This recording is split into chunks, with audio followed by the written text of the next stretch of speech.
Okay, so the last video I said that I was going to be posting the first cut of the season. Clearly I didn't post it. This will be the official first cut of the season, even though it's not. So we got to get the mower out of the trailer. And if you guys remembered in the last video, we just got to pull it out, sharpen the blades, clean the deck, gas up, get everything prepped and ready because we're going to start first thing in the morning. Since we have a nice day, we'll finish. So let's get going. No. I have the wrong mower. I thought I had my Walker B27. I forgot I have my X1. Oh, I got the X1 up and running. So let's pull that thing out because we don't need this.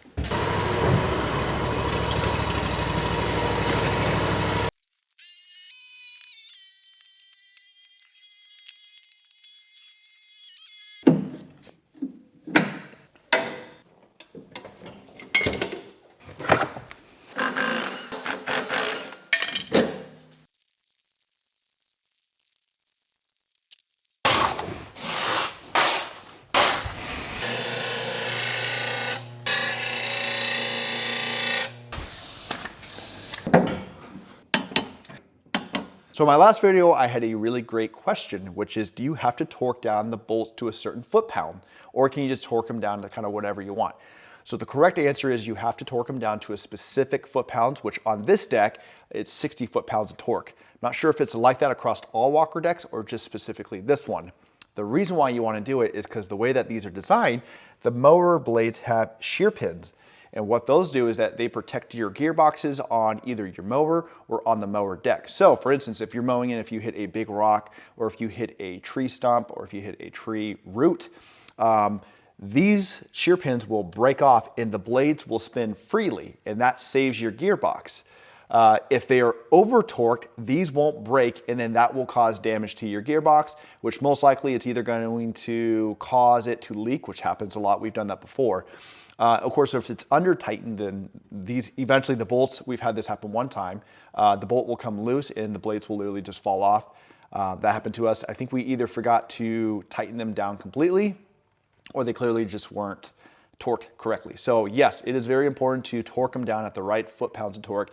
I have a Husky brand torque wrench, as you guys see in my videos, right here, ready to go. And I just grab that every single time we do that. So it only takes a couple seconds longer, and trust me, it is worth it. It sucks when these things do break. Last year or the year before, I think we went through 3 or 4 sets. So this is one of the downsides of these decks. Yes, it saves the gearbox. I know it would cost way more money, but what is such a pain in the butt is that every time these shear pins break, these blades spin freely and then they wind up hitting each other and completely damage blades. So you can have which happened to us last year, a brand new set of blades. Same with the shear pins. If you don't torque those down correctly, if they're over torqued, any kind of like resistance that the blades feel, that will break, that will spin freely, and then the blades start to bang each other, and they basically completely damage, and you have to buy a whole new set of blades, which I believe I just called my dealer, and they're about $45 to $48 per blade, not including shear pins. So I understand why Walker does it. It's just annoying and it costs a lot of money. So within like about a month, 2-month period, we went through over $300 in blades because, like I said, when they spin and they break away freely, it sucks. So anyways, just to let you guys know, yes, you want to torque it. If you guys have any other questions, you want to be featured in future videos, be sure to leave a comment down below.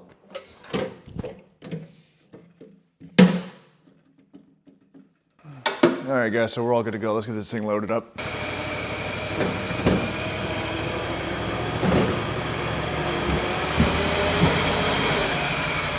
Morning, guys. So it is the next day. So weather's supposed to be nicer today than what we thought.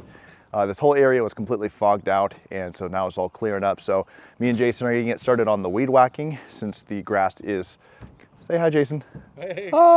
So we're gonna start on the weed whacking, give the grass a little bit of time to dry out since it is pretty saturated. So I'm gonna hop on the weed whacker and we're gonna get going.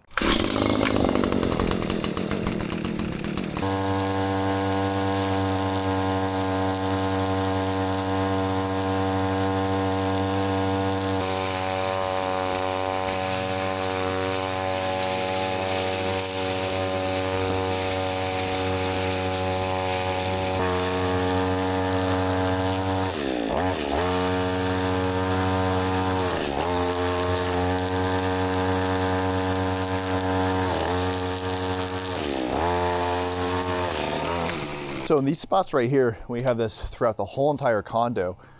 These sections right here, we tend to weed whack quite a bit. The reason why is because when the mower decks come in, we don't want to do a really sharp pivot turn because otherwise it starts to tear up the grass right here and it leaves these divots. So what we do is I usually weed whack a large section in here.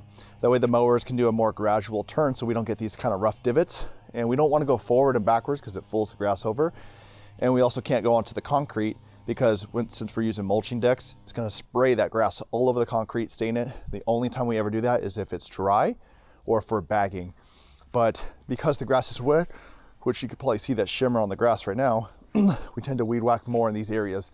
But eventually when it usually dries up, if it's a beautiful sunny dry day in the midsummer, we only kind of do it around the perimeter. We don't do as much. So this is 1 yard down and we got 16 more to go. Actually, no, it'd be more than that because it's double. So we got about 30 something more to go.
So just got done with all the weed whacking. So it took about roughly 5, almost 6 hours to do.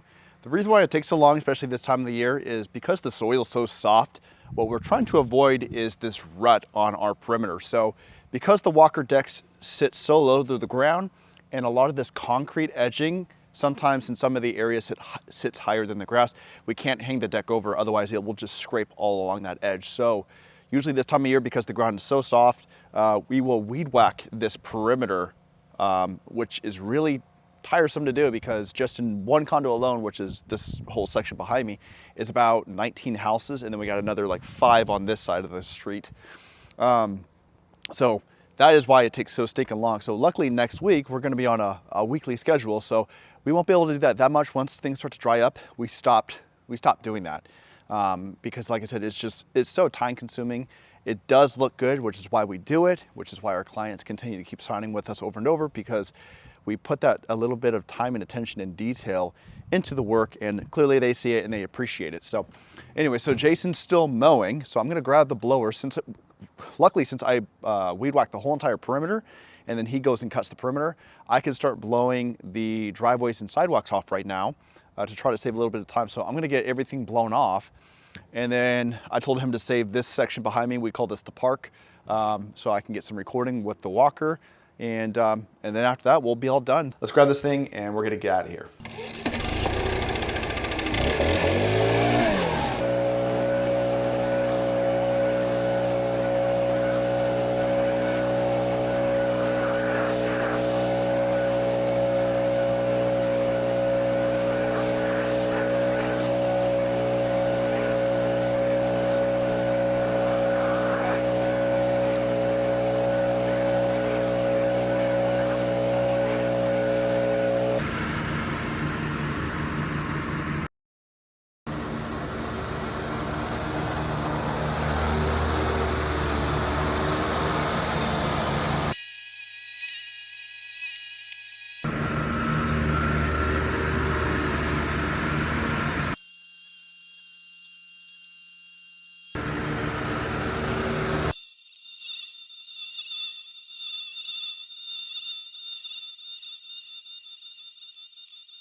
So we are all done for the day. So it is 6:30, good day.